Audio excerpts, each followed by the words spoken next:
केसिया भी झाड़ लेनी, पहन लेनी साड़ी, लाली लगाई लेनी, रूपवा संवारी। देखो हो जाट पिछावा से चूक राजा जी, देखो हो जाट पिछावा से चूक राजा जी।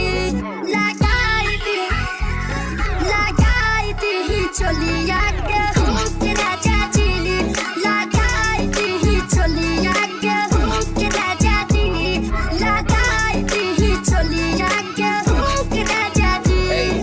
चले सुन, कभी हुक लगाऊं तो कभी चोली सिलाऊं, जानी बोल अभी तेरे लिए क्या मैं लेके आऊं। बस इतनी बात में पूरा गाना बना दिया। अरे रुक मेरी जान अभी नया लेके आऊं क्या। अभी तू इसे फेंक कोई देख और चलते कहीं पे, लेके नया चोली तुझको फिट करते वहीं पे। क्योंकि नखरे देख के तेरे ऐसे जीना मुझे लगने लगता कि तू है करीना। अरे सुधर गया जान अभी तेरे साथ में, वरना पूछ लेना मैं था बहुत कमीना। क्या साइज बा छोटे कर बड़ बाटे सीना, मम्मीला साला की नहीं रहुआ बिना बिहू हमारा के अतनो त सुख राजा जी, इही हमारा के अतनो त सुख राजा जी। लगाई